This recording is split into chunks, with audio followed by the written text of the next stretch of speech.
출생아가 사라진 한국 인구 해결 대안을 국민과 정부와 국회에 제안하는 것입니다.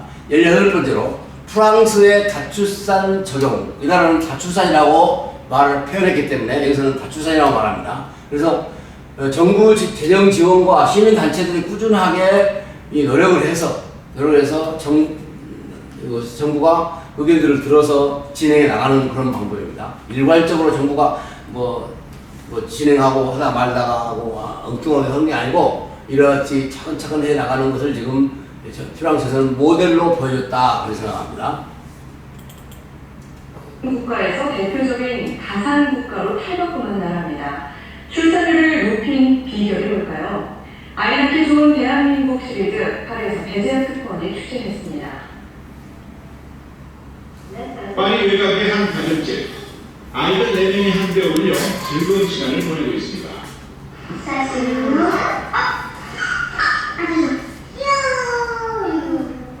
7살 줄리아는 책을 읽으며 쌍둥이 동생들을 돌봅니다. 중학교 교사의 엄마 셀린 씨는 집안일하자 아이들 보야 정신이 없지만 미소가 떠나지 않습니다.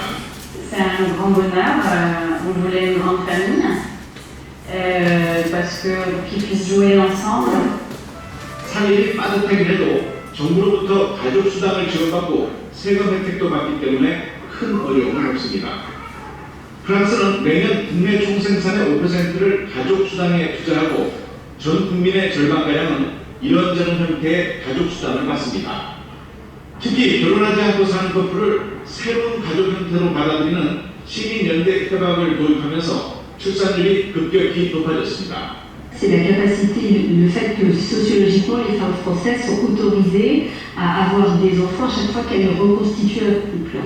시민단체들은 출산율을 모니터하면서 더 나은 출산 정책을 꾸준히 정부에 요구하고 있습니다.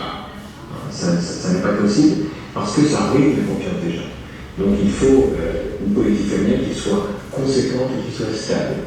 이런 노력 덕분에 프랑스의 출산율은 1996년 1.6명에서 2015년 2.1명까지 높아졌습니다. 프랑스 출산율 회복에는 파격적인 경제 지원도 한몫했지만 제도와 사회 문화적 분위기를 통해 아이들을 마음 놓고 낳을 수 있도록 꾸준히 지원해온 점이 더 커 보입니다. 파리에서 SBS 배재현입니다. 파리에서 프랑스에서 파격적인 경제 지원을 하는데 프랑스가 땅은 넓은데 비해서 사람이 굉장히 적습니다. 오랫동안 지금 저출산을 위해서 프랑스가 참 큰 나라하고 강한 나라였는데 그렇지 못하고 지금은 어려운 거죠. 그래서 우리나라가 조금 더 잘 산다 그러는데 하여튼 경제 지원을 많이 해서 우리나라 돈으로 하면 6조인데 생산의 5%. 아까 여기 어떤 분이 다른 나라는 2% 쓴다 했는데 여기는 5% 쓴다 이겁니다. 훨씬 더 많이 쓰는 거죠. 그래서 프랑스인은 20대, 40대까지 4자녀를 기르면서 즐겁게 사는데 120대까지 살면서 자녀들과 동행하면서 보람찬 인생을 살아갈 것이다. 여기 중요하다는 겁니다. 40대 넘어서가 중요하다. 그 안은 좀 고생을 하지만 그러니까 이런 유튜브나 내용들을 공영방송이나 여러 방송으로 국민들한테 알려서 우리나라가 자산을 할 수 있도록 분위기를 만들어주는 것이 중요하다. 그런 거죠. 역사적으로 강한 프랑스였지만 오랜 역사 속에서 인구가 많이 줄었습니다. 큰 나라예요. 아주 평균도 높고요. 그런데 여기에 이제 인구가 매우 적은 것입니다. 한국의 인구 밀도의 23%밖에 안 됩니다. 그 다음에 영국과 비교해도 43%고 대만과 비교해도 18%밖에 안 되니까 얼마나 적을까?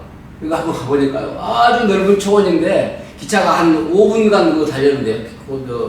우리나라로는 여기 KTX. 그런데 그 넓은 초원에 소들이 앉아서 그냥 먹고 있겠죠. 놀고 있어요. 그 넓은 나라에 그거 보고 내가 놀랐어요. 야, 이게 기차가 여기서 파리에서 여기까지 내려다 갔는데 여기는 이제 산지가 별로 없거든요. 이와 같이 이 나라가 인구가 너무 적으니까 지금 문제가 있었던 것이고 지금은 참 여러 가지로 지금 뒤에 나옵니다만 무슬림이 들어와서 또 문제가 있어요. 우리나라는. 지금까지 국민의 대표인 국회와 정부가 통계청이 이혼의 심각한 것을 아직까지 알리지 않았고 그리고 지금 시민들도 아마 알았지만 이렇게까지는 못했는가 봐요. 그래서 프랑스가 하는 것처럼 우리나라가 했으면 좋겠다. 이런 거고요. 이와 같이 이 남성 인구가 많고 또 결혼하는 사람이 많고 이혼도 많은데 이런 현실들을 우리나라가 분석을 해서 시민단체들이 잘 연구해서 대안을 세워나갔으면 좋겠다. 그런 얘기입니다. 국가에서 대표적인 다산 국가로 탈바꿈한 나라입니다. 출산율을 높인 비결이 뭘까요? 아이 낳기 좋은 대한민국 시리즈 8회에서 배재현 특파원이 취재했습니다. 파리 외곽의 한 가정집. 아이들 4명이 한데 올려 즐거운 시간을 보내고 있습니다. 사실로 아주 귀여워. 7살 줄리아는 책을 읽어주며 쌍둥이 동생들을 돌봅니다. 중학교 교사인 엄마 셀린 씨는 집안일 하랴 아이들 보랴 정신이 없지만 미소가 떠나지 않습니다. C'est un grand bonheur. On voulait une grande famille parce que pour qu'ils puissent jouer ensemble. 살림이 빠듯하긴 해도 정부로부터 가족 수당을 지원받고 세금 혜택도 받기 때문에 큰 어려움은 없습니다. 프랑스는 매년 국내 총생산의 5%를 가족 수당에 투자하고 전 국민의 절반가량은 이런저런 형태의 가족 수당을 받습니다. 특히 결혼하지 않고 사는 커플을 새로운 가족 형태로 받아들이는 시민연대 협약. 자, 그래서 내 자녀로 살아가는 가정, 우리가 이런 분을 강조해서 사회가 수용해 주겠다. 그런 생각입니다. 한국은 무자녀나 한 명으로 외로운 인생을 20대에서 40대까지 살아가고, 지금 성인 10명 중 4명이 혼자 산다는데요. 보면 농촌은 더 많고, 도시에도 이와 같이 혼자 사는 가정이 많이 있습니다. 그래서 이 120세가 되면 고독하고 극빈하게 살아간다면 얼마나 처량한가. 지금도 혼자 사는 사람들 보면요, 좀 어렵죠. 우리가 그런 면에서 또 한 가지는 지금 현재 20세나 40대인 사람들이 2024년이 사회출산을 된다 하면 67년, 한 350년 후에는 90세, 70세 된다는 얘기입니다. 문제는 여기가 중요한 거죠. 90세, 120세가 되는 것까지 죽지 않고 살아가는 것인데, 그것도 살아가는, 맞도 죽는 거 아니니까. 그때 어렵게 산다는 일, 고독하고, 가난하고, 힘들다 이겁니다. 근데 지금 좀 어렵더라도 자녀를 길러서 그 자녀과 함께 어려워도 같이 살고, 또 힘들어도 같이 이겨내는, 그래서 했는데, 이건 지금 본인뿐만 아니라 손자녀들도 그때 가서는 어려운 가운데 살아가기 때문에 지금 후진국이나 비슷하지 않느냐 이런 생각을 많이 해보는 것이니까 미래를 좀 생각해보자 그런 얘기입니다. 그래서 프랑스가 아까 이제 3명이라고 그러는데 여러가지 지원을 나왔는데 4명적으로는 혼외 출산이 63%로 물론 이 사람들도 지원을 받겠죠. 그래서 가족 형태를 받아들여서 프랑스가 인구를 채워나가고 있다. 프랑스의 모토가 저출산세 낳으면 국가가 키워주겠다. 그럴 정도로 기르는 비용을 나라가 대준다는 얘기죠. 5%나 10% 대주면서 나라가 대준다 그런 얘기는 아니겠죠. 그래도 적어도 30%나 50% 대주면서 대준다 해야지 5% 대주면서 나라가 대준다 그런 말은 통하지 않는 거니까 그런 거짓말을 안 하겠죠. 그래서 실제적으로 국가가 주니까 그렇게 하고, 근데 바쁘게 일하면서 효도할 수 없는 불효 시대에 부하여 세금을 많이 낸다 이겁니다. 얼굴이 많으니까 세금 많은 거죠. 그래서 당연히 나라가 프랑스처럼 길러야 된다, 자녀를. 그래서 프랑스 시민들이 이와 같이 단체들이 여러 가지로 연구한 것을 출산율을 모니터하면서 더 나은 출산 정책을 꾸준히 정부에 요구하고 있습니다. Ça n'est pas possible parce que ça ruine la confiance des gens. Donc il faut une politique familiale qui soit conséquente et qui soit stable. 이런 노력 덕분에 프랑스의 출산율은 1996년 1.6명에서 2015년 2.1명까지 높아졌습니다. 프랑스 출산율 회복에는 파격적인 경제 지원도 함께겠지만 제도와 사회 문화적 분위기를 통해 아이들을 마음 놓고 낳을 수 있도록 꾸준히 지원해온 점이 더 커 보입니다. SBS 대장입니다.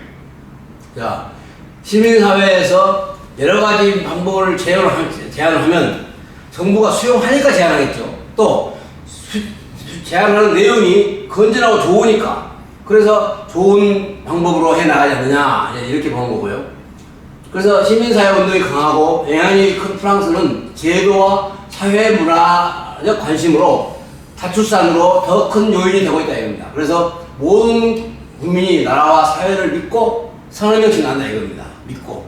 예. 지금 우리나라는 돈이 없어서 못 낳겠다 하고 아우성인데, 그래서 대한민국을 살리는 시민운동이 필요하다 이거예요. 시민운동도 상당히 그 영향력을 주는 거거든요. 이런 유튜브보다도 훨씬 더 시민운동의 영향이 큽니다. 그래서 프랑스처럼 많은 출산율 영향을 미친 프랑스 시민운동을 받아서 한국도 각 시민단체들이 3회에 10번이라도 정부에 제안을 해서 건전한 그 가정운동, 가정교육 국민운동이 벌어지도록 어떤 제도와 모든 노력들을 했으면 좋겠다 합니다. 우리나라 시민운동은 지금 반정부 운동을 하고 있어서 문제가 많은데요. 하여튼. 자, 그래서 이민 온 모슬렘의 인식은 6 내지 10명을 출산합니다. 프랑스는 지금 회복 단계에 있습니다. 그래서 대한민국은 지금 멸종 위기에 있어서 프랑스 6조를 지원한다면 한국 돈 20배라도 지원을 해서 이 멸망을 막아야 된다는 얘기예요. 이런 면에서 이제 대한민국의 대표들이, 국회의원들이 양육비 3, 4억을 지원할 수 있도록 법으로 만들어서 그리고 구체적인 일을 할 수, 돈만 주는 게 아니라 교육, 가정교육, 국민운동이라는 일을 해서 이 일을 구체적으로 해나갈 수 있도록 홍보하고, 뭐 선거할 때도 그런 일을 하겠다고 말하는 선거를 해야지 그냥 나만 찍어주라 하는 것은 명분이 없고 발전이 없지 않느냐 이런 생각이고요. 그래서 프랑스의 다출산을 우리가 본대로 정부 지원과 시민단체들이 꾸준히 연구하고 노력을 해서 이룬 것처럼 우리나라도 그렇게 해서 정말 인구가 많아지고 또 프랑스도 상당히 영향력이 있는 나라인 것처럼 우리나라도 지금 영향력이 있는 나라입니다. 그래서 앞으로 그렇게 했으면 좋겠다 해서 프랑스 다출산 적용을 생각해 봤습니다. 감사합니다.